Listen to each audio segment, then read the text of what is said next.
Hey, Safia. Last grad school. Uh, oh yeah. Sorry, I didn't record the meeting. Um, in one way or the other in your grad school. And I'm Shipra Kapoor, a final year PhD student at Rice University, Houston, Texas. And I will be joined by my colleague Safia from SNEV, as well as our distinguished speaker, Daisy Chung, who will be discussing about visualizing science for the public, science communication through graphic stories. But first, I'm going to give everybody a couple of rules of engagement and move us forward, and then have an introduction followed by the talk from Daisy. So after the talk is over, we would open our platform for a Q&A session. And due to the nature of the Zoom platform and the talk, you could please kindly place your questions in the chat box. And in the end, to make the session more interactive, the moderators would unmute you and you could ask your questions directly to Daisy. And questions can also be anonymously asked. So in order to do that, you could directly place a direct message either to me or Safia, my co-moderator, and we could ask those questions for you. And feel free to also tag our social media handle SNEV Research on Twitter to ask live questions or use our Discord channel. So without any further ado, I want to begin our event by introducing Daisy, our invited speaker for today's session. Daisy Chung is an award-winning science visual communicator and illustrator, originally from Taiwan and New Zealand. She currently works as the science data visual designer at Sergo Venture, creating data-driven visual stories to share important research findings addressing the global health and social issues. Previously, she was the creative director at WikiHow and a freelance science communication, science visualization artist, creating infographic designs to communicate complex science. She was also a former graphics editor at National Geographic magazine, where she worked with a collaborative team to engage the public through powerful visual storytelling. Daisy aims to make science more accessible and works directly with the experts to communicate their research to a broader audience. Her work has been appeared in Scientific American, National Geographic, Cell Press, the Journal of Neuroscience, and various other science and educational platforms. And when not drawing, you can find Daisy hiking, rock climbing, and my personal favorite, finding different uses of sourdough starters. Daisy, on behalf of everyone at SNEV, we would like to greet you in a traditional New Zealand way by saying ki ora. And thank you very much for joining in today. And we're looking forward to learning from you. Thank you so much, and very special surprise here to all of you too. Thanks, Shifra, for the warm welcome and for joining me here today from all places in the world. So yeah, I believe many of you guys are academic STEM background professionals and often have to present your works and findings to the peers. However, we all know explaining complex science to the public can be really challenging. Yet I think it's really crucial, especially now in the era when people mistrust science or not care about timely findings. But the really good news is with a little bit of understanding and practice, we can all be really good science communicators, either through writing, speaking, or in the case of this talk, through art. Yeah, so a little bit about me. As Shipra mentioned, I'm a science visual communicator and this designer at an NGO called Sergo.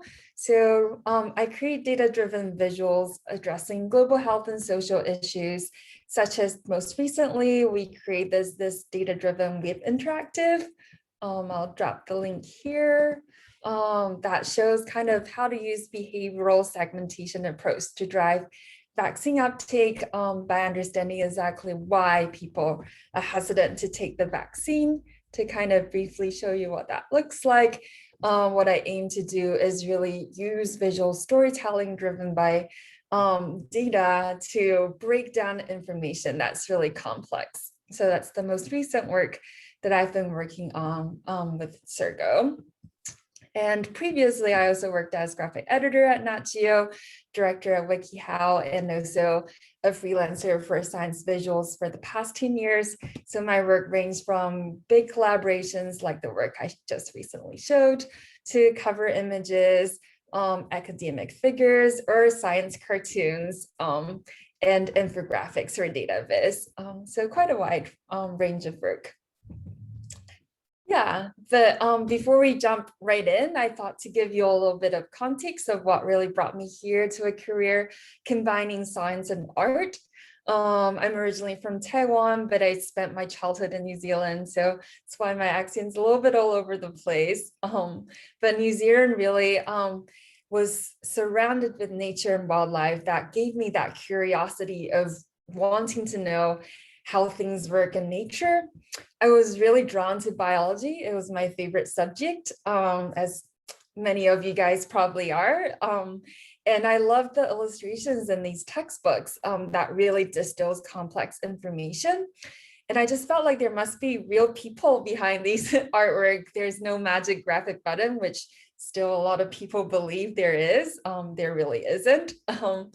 And then I discovered in middle school that there actually are professionals that do science illustration, and discovered the program in California State, Monterey Bay, which I attended later. I attempted to do some science illustration myself in middle school. So here's my first attempt doing illustrations of the development of Taiwan rice fish when I was back in Taiwan. And I just loved how illustration can really bring clarity of explaining really complex and intricate details of science. Yeah, so fast forward to college, I transferred to Rice my sophomore year to pursue professional training in science and art, as it was really difficult to do so in Taiwan. At Rice, I just found every possible ways to combine science and art in an exploration way by bugging my biology professors to let me like draw their cover illustrations or make tutorial teaching materials. Or in my art practice and studio, I try to fold science elements in all possible ways, as you can see here. But as an undergrad, I was still really interested in academia. I worked in labs most of the time, but I just really struggled with writing academic papers. I get all the dilutions wrong. And I was really intimidated when I go to conferences of all these like jargons flying around that are really complex, but never communicated out to the general public. So then I gradually realized, like, instead of actually dedicating myself to a single field of science research, becoming a specialist, I was much more interested in helping to make other people's research more accessible to a wider audience, and using my expertise in visual communication. Yeah, so that's why I went on to gain professional training in the graduate program that I found in middle school right at California State, Monterey Bay. There I was able to learn a lot of technical skills, especially illustrating the beautiful marine life there, and really get into the details of how to explain and utilize traditional science illustration. But I was also much more interested in using these art to convey information, not simply just as illustrations, just like I see in the textbooks and the magazines that I love so much. So I went on to pursue internships at Scientific American and then at National Geographic, and dabbled right into visual journalism, which was a field I never really thought I would dive into. There I was able to learn so much in creating information graphics like this one, where I created collaboratively at National Geographic with master artist Fernando Baptista. It was amazing because I was able to draw my experience illustrating the marine lives in my grad school program and see how these illustrations just became so much more enriching when combined with information, text, and design in the format of information graphics. So for today's talk, I thought it might be interesting to show you kind of the behind the scenes of the process of creating information graphics for scientific topics. Yeah, so to jump right in, what exactly is information graphics? Quoting from my Scientific American mentor and senior graphics editor, Jen Christensen, they're illustrations built on foundations of research that exist primarily to convey information. So for example, this graphic I did about electric spiders on new research, how spiders can fly really far using electromagnetic forces, not just wind, which is super wild. It really was distilling a lot of academic papers, as you see here, into a clear graphic that distills a lot of primary research material to really convey a story to our reader. Information graphics can cover a wide spectrum from figurative to abstract, where you have representative illustrations to more diagrammatic art, or to very abstract data visualizations on the other spectrum. Or oftentimes it contains multiple of these elements, as this graphic is put together on the subject of race to space of my talented editor, Manuel, that created this one for National Geographic. However, creating these infographics does have a challenge. Communicating science is already really hard, but trying to engage your audience to actually care about the subject matter and the topic is even more challenging. For example, on the topic of climate change, New York Times did a study that here you can see that most people do believe that global warming does exist, but would it actually harm me? Most people don't really think it does. And here, this bar chart shows most people think climate change will harm plants, future generations, people in developing countries. But me personally, like, not so much. It's really hard to kind of engage our audience in an emotional way to connect and explain why they should care about this subject matter. So this is always a challenge that I'm trying to address as a science communicator. Some ways on this subject is we can try to bring it to a local level. So for example, here, New York Times as well shows the climate risk in the county level that you are at. So you can toggle and see where you are and what is the climate risk. Or you can use more design elements to create a survival guide like here that National Geographic created, so that it brings in personal elements to a subject that seems so far away from us. Yeah, so I feel like to address these challenges, it might be helpful to kind of share some of the experience I have creating these graphics of lessons learned from my experience and from my mentors of how to do successful visual storytelling that really engages our audience while communicating complex science. So starting with the first one is to really know your audience and design for them. For example, for the information on research about the heart, the left is a graphic I created for the general audience, whereas the right is an audience of academic experts for academic paper. It's the same content, but very different visual forms and different outlet. For designing for non-expert audiences, the process of illustrating for public really starts with a lot of research work and iterations. So for example, this is a graphic created on rewiring hearts with nanotubes on patients with damaged hearts.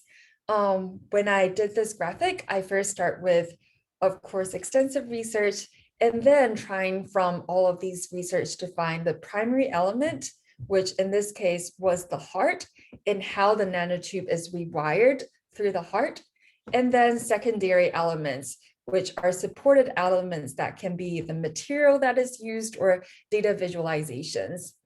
Then through a lot of iteration process that includes getting a lot of feedback from people that are not in the field and are in the field, I decided to left out some unnecessary details such as the data viz include more clarity, such as in the large section of how the nanotubes actually attach.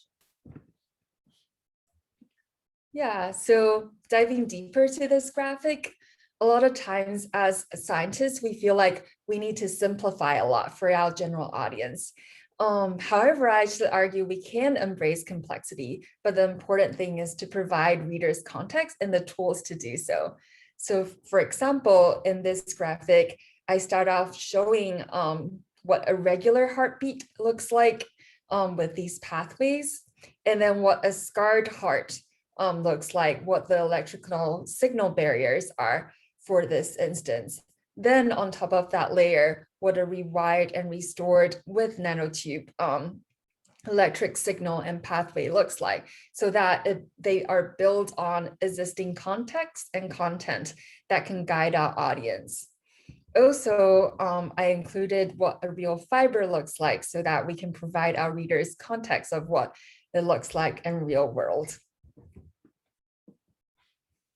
And then for designing for academic publications, you can see the goal in our audience really is people that are already very knowledgeable about the subject matter. So we don't need to do a lot of labeling and guiding. Instead, the goal would be to provide the most clarity in the research finding that you want to publish. Yeah. So for another example on the topic of metamorphosis, when approaching this project to showcase how metamorphosis happens in butterflies, I always start with really dumb questions, because this is when at the time you're the most closest to your audience, when you're very uncertain about how these processes work. As you dive deeper, you become a subject matter expert, and it becomes harder for you to synthesize and be at the same level of conversation with your audience. So my question was exactly, how does a caterpillar turn into a butterfly? I thought this was something that a lot of research was already put into, but actually through preliminary research, a lot of articles talk about how the caterpillar like digests itself, turns into goo, and uses protein-rich like soup to fuel like rapid cell division, which is super catchy and is taught in many schools because it was reported so widely. But then with extensive research, collaborating with a researcher, we realized the transformation really is not so simple. Instead, it's actually a mixture of program growth and destruction that takes place. And a lot of these organs have already been in place when the caterpillar was a larvae. The story of them kind of turning into goo and transforming into this butterfly was more found in fruit flies. And actually, there's still so much unknown of how the actual transformation is done. And we had to work with individual experts of each body part to know how this transformation happens. Though I was slightly disappointed that we can no longer show a soupy caterpillar, I was really encouraged by the opportunity to showcase this really familiar yet misunderstood process in the most accurate and informative way. Again, how I did this was I identified my primary element, which is kind of walking through in this sketch how the metamorphosis happens in every single step. And then secondary elements such as new scanning technologies that can help us understand what is inside of these chrysalis without hurting the caterpillar.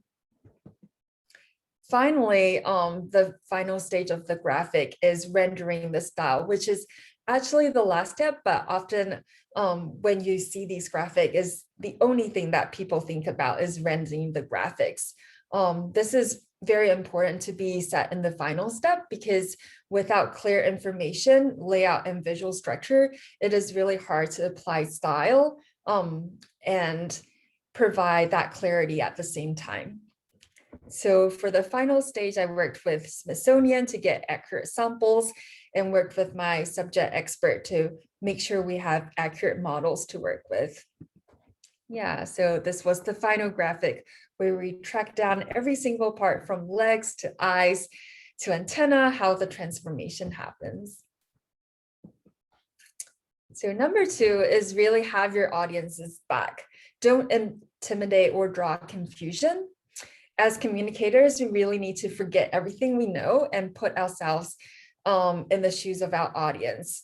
We need to really stay naive with our readers and create something that really can relate and connect with our audience using common visual language. So for example, on a very technical subject of how CRISPR works, my colleague at Nat Geo utilizes analogies of scissors so that people can really kind of understand this context with something that they are already familiar with, or provide context of how it works in nature and how it applies in real life.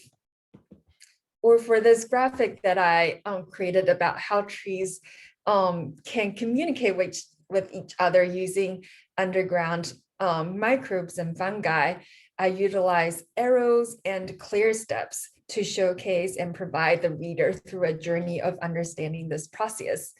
When I created this graphic, it's always really important for me to show people that are outside of my graphic bubble. So I would show my mom or my husband. If they don't really understand, then there must be something wrong with my graphics because they're much closer to my audience. And I must make sure that is clear to them. So I would always come back to the drawing board if something is not clear, and they often raise a lot of interesting questions. Or for this example, on the graphic of monster fish, is simply by providing a scale of a human to provide context so our audience have a visual reference of scale. Or for these complex data viz, it's providing clear keys to guide our audience how to read this graphic. And last but not least, always tell a visual story. So when tackling very complex information, such as the story about how a nodosaur was discovered through kind of excavations on a site in Canada, we really walk our audience through a journey how this dinosaur kind of died and was bloated. So it was floating and then kind of its tummy exploded and sink right down into the sand, and how that process was the key to allow this fossil to remain in such great kind of condition. Just simple diagrams to showcase the steps that really guide our audience to a very interesting story, which otherwise would be really technical. And then number 3 is to really know your visual goal and design for that. So after coming with a story or a form, the last part is really important to finally decide on your visual style. There's times when it's really important to show realism. So for example, on the story of the Emperor Tomb, I thought it was really important to bring our audience to the actual environment, since a lot of people don't really know what the scale and the environment looks like for this amazing tomb that was created. So this was created with realism in mind. However, for a subject matter like this, where I was doing a story of why animals are black and white, I thought it was a lot more interesting to create a graphic that really showcases the black and white contrast and used gold to tease in what the evolutionary driver is. This is an example of designing really for your audience. So my sketch really was just exploring the layout, but I sketched out realistically how these animals look like and worked with the expert, which really liked the realism here versus the more editorial stylized version here.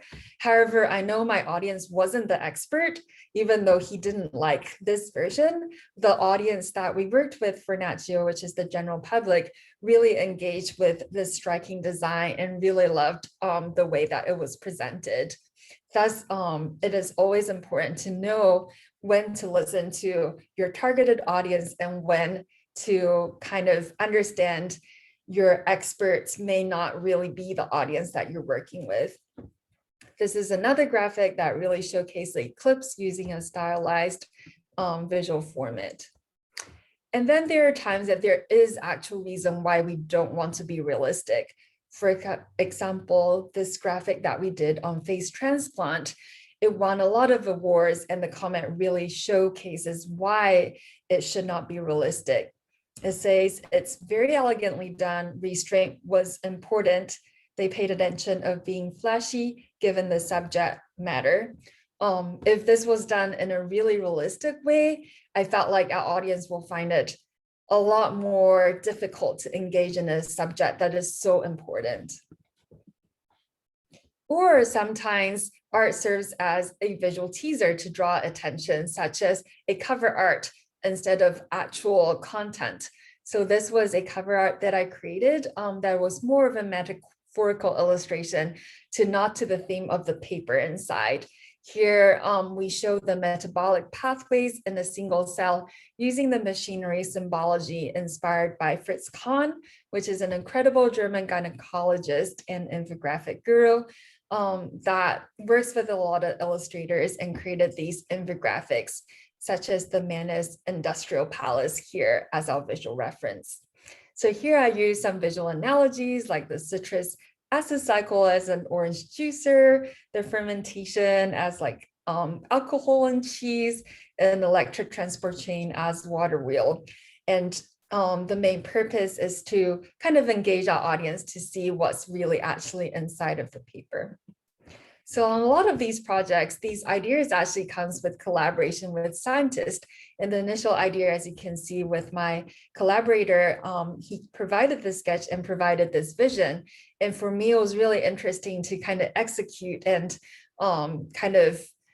visualize what he really wants to showcase with this collaboration. So a lot of you guys, I'm sure, would become these experts in these specific fields. It's really great to understand and realize you can have collaborations with artists instead of doing the art yourself, to really allow you to broaden the reach of your discoveries and to realize your vision that are always, I find, really creative and fun to work with. And then number 4 is to be playful, but also know when to do so.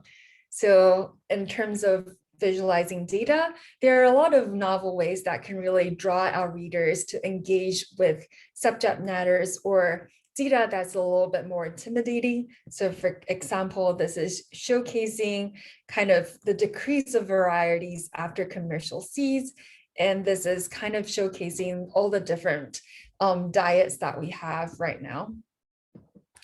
But then sometimes simple bar charts and familiar charting is actually the best solution because our audience are familiar with this. So for example, this is a data viz that I created about the catastrophic decline of birds in agricultural areas driven by industrial farming. So I explored almost like 60 different variations using a very big data set from 2 French organizations. And I explored a lot of novel ways of how to visualize this huge data set. And I wanted initially to include all of the data set. But with a lot of feedback, both from my peers and from people outside of my graphic circle, I realized distilling it to just simple bar charts and really zooming in to showcase the farmland birds instead of showing all the birds actually bring in so much more clarity of the story. And actually bring in illustrations to these charts can allow our readers not only to engage them, but to provide context, because a lot of people don't know what these birds look like. So this seems to be like a very clean and simple way of presenting it. But a lot of times the final output of a simple graphic comes with a lot of exploration with complex designs. And last but not least, always consider how and where your information is accessed. So for example, we did this print story about Vikings, and it was a double gatefold in print showcasing the history and how the construction works on these incredible Viking sheets and how the raids were done throughout the entire Europe. The pathways was a very rich exploratory graphic that you can look at for hours. It was beautifully executed by my master artist, Fernando Baptista.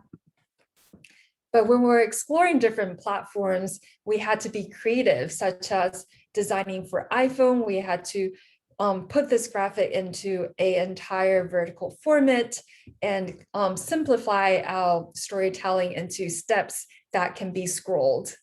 Or for example, an iPad, we did a design that is more of a horizontal scroll, but also allow taps and buttons so that people can engage in a more interactive way. For social media, we created these cards so that they tall together so people can click through and explore different sections. As we know, different platforms really serve different audiences.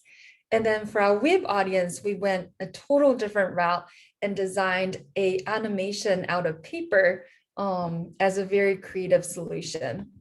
So this was a team that created kind of the paper animation. And besides helping creating the scene, I was actually part of the paper animation. And to provide some context of what this looks like, I thought we can all take a look at this part. Let me start. Yeah, so in the interest of time, I shared the link in the chat. You guys can take a closer look, but as you can see, the scene of the death during the raid was actually just a shadow. It was a really creative solution where creating these paper kind of characters were really time consuming, but if we only need a shadow, like why not just wrap ourselves in paper and kind of record the scene. So yeah, I died like several times, but it was much faster than creating actual characters over a course of a couple of days. So yeah, this is just kind of showcasing for different audience and different platforms for the exact same subject matter. There are various creative ways that people can explore and collaborate on, which is very fun. So really to wrap up my talk, in order to effectively communicate science, I feel like the really most important thing is to know your audience very well and really design and advocate for them in your work.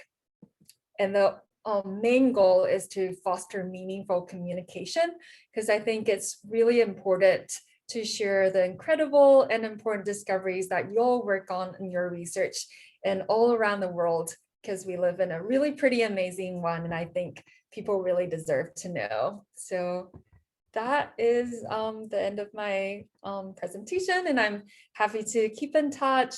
Can reach me through all these platforms, and happy to like take any questions or thoughts. But yeah, thanks so much for joining me today. Thank you so much for your talk today, Daisy. I certainly learned a lot about the world of illustration and potential ways to engage an audience. For everyone in this meeting, you can either post your questions in the chat or unmute yourself. One question I have is that as scientific researchers, we're extremely close to our work. So what are some ways that we can more effectively put ourselves in the position of someone who's a non-expert? And what are some ways that we can figure out how can we ask the same questions they would ask? Yeah, that's a really great question, and something I struggle a lot initially too, because as I delve deeper, as I mentioned, I've become a subject expert and forget what it's like to be our audience. So I really value feedback, and especially feedback of people outside of my circle, not even just in the subject matter or even like in the graphic circle, because the people that are really working in the graphic space knows how to read this graphic already, so it makes sense to them. So it can be as simple as showing it to like someone that's your friend that's not working in the space. I show it to my mom or my husband all the time, for them to like actually have a fresh eye look. And also to know that you're advocating for your audience, you're not teaching them. Like, I think that tone is really important as well, to feel appreciated. Because a lot of times we as subject matter experts, we feel like we're kind of teaching science and provide that tone already in our graphics or in our science communication work. But I think it's more important to kind of foster a conversation and remember the time when like you don't know this as well. Remember the times when like you're really new to the subject. So this can be like when you first entered this topic, start jotting down questions. Those are the questions that you can come back to and reflect on, oh, this is what it's like when I don't know the subject as well. Or maybe a lot of you guys have already been working on your subject matters like years and already have delved in a lot on those. So it's really far and removed from that stage.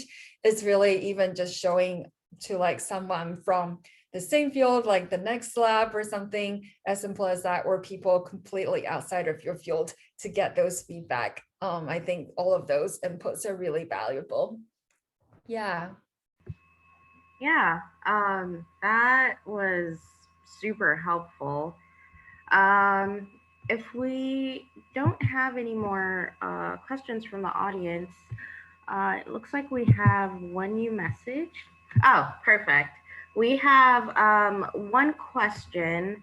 As beginners, what programs or software do you think would be good for us to start with? What's friendly for us non-professional graphic designers? Yeah, no, that's a great question. Like, honestly, I always start with pen and pencil. Everybody has those tools. And I feel like that's a way for me to also be braver because you're like sketching. So you're really not afraid to explore and be rough on your ideas. So just using that to storyboard your idea, you don't have to make it perfect. I think the more important part is getting your information layout concrete. Honestly, a lot of graphic editors at National Geographic, a lot of my colleagues, they don't draw at all. They just create these kind of sketches and layouts and create that visual storytelling. What is the primary element? What is the second element? And depending on how much you want to get into this field, if you just really am interested in doing visual communication, but don't feel like you have the time where I'm not as interested in becoming a skilled illustrator, know that you can collaborate. Like a lot of times we feel like we need to know everything, but maybe the lack of skills that we have is to collaborate. So a lot of the pieces that I did was collaborating with web development because I don't know how to code, or I also collaborate with other illustrators because sometimes I don't have time to draw. So knowing that you can collaborate with people that can realize your vision is always really helpful.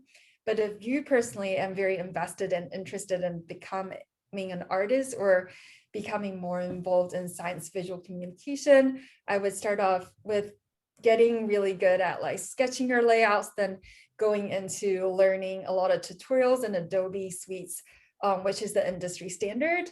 And it can be a little bit intimidating at first, but honestly, I didn't know how to do Adobe at all. Like after I graduated from Rise, like I learned it all from kind of just working on projects and forcing me to learn, and trying to take baby steps. Like it becomes a lot easier once you find projects to fold those skills in, and Adobe provides a lot of great tutorials. Adobe Life is a really great one because they provide actual packages of content that you can download and work with without creating your own. So that would be something that would be the next step if you want to go in the professional route as a designer or artist. Yeah. Oh, thank you. So Vivek, would you like to unmute yourself and ask your question? Lisa, that was a really amazing set of work, and I really enjoy the illustrations. And you have like amazing illustrations on a really wide and diverse set of topics. I just wanted, like, just curious, like, what was your favorite topic in terms of going from learning the new topic to illustrating? Ooh, yeah, that's a really good question.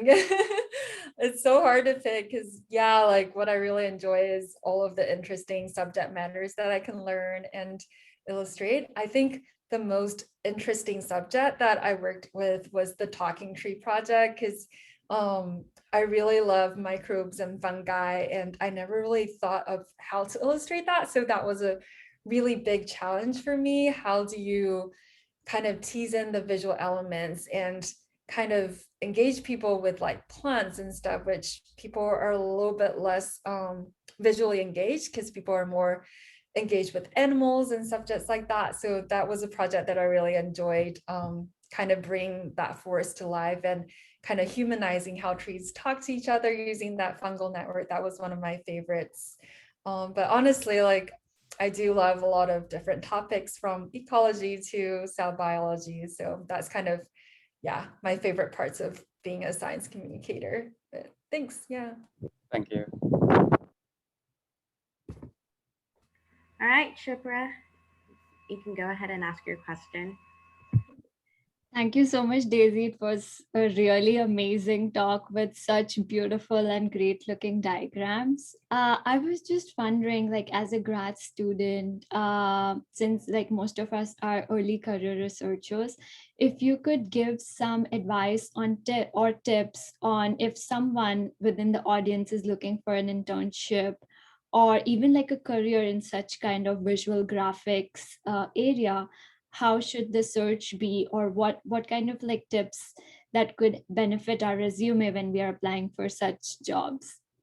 Right. So if I understand your question correctly, like how do you pursue internships or a career path in science visualization particularly, or is Yes, that yes, science visualization particularly. yeah. So I feel like for you guys that are really involved in the academic world, a lot of times is to just advocate and showcase how visuals can really enrich research findings with labs that are like, maybe your lab is doing research publications and such.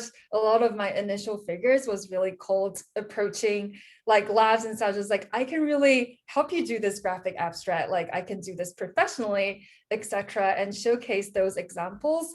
So that is a really good way to start, like showcasing how you can bring into already your academic field and pursuing that as, so I mentioned I was really bad at writing papers in a lab. So I was working in a neuroscience lab doing like cross sections and fate mapping of like SOX2 genes or something.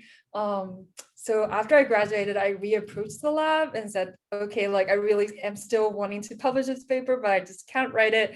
But I can illustrate it for you and draw these diagrams. So those were all like really small projects, but that's a really great way to start and engage with a community that you're already close to. So that would be a way to do it, kind of baby steps and establishing those connections.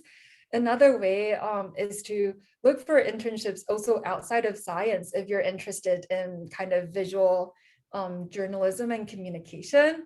Like I think there's a lot that you can learn from interning with like NPR or Washington Post or your local newspapers and journalistic outlets. I've never thought about kind of learning and overlapping with journalism until I started working for National Geographic and realized even if journalism platforms have a wide range of topics from science to politics, but the way to convey information and storytelling is very similar, and there's a lot you can learn from that. So even if you're, say, interning for NPR and you're working on a story that's not super science related, they always have a science desk that you can do work for, but you can also work on subject matters that are not, but learn the same skill sets. And a lot of those provide internships that you can search. So I would search on those too. So yeah. Awesome. Thank you. Yeah, of course. Yeah.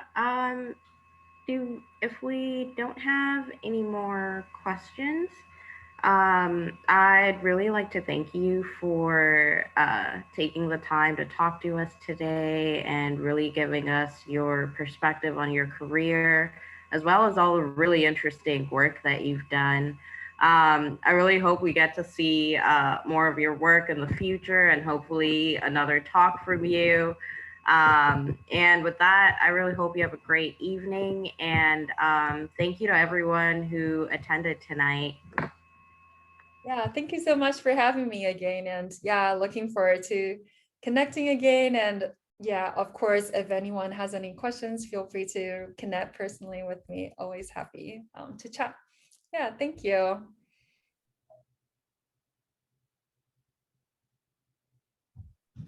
Great. Bye. Could you just stay on the call for 2 minutes? We just want to. Okay, yeah, of course. We can stop the share screen. All right, I'll pause the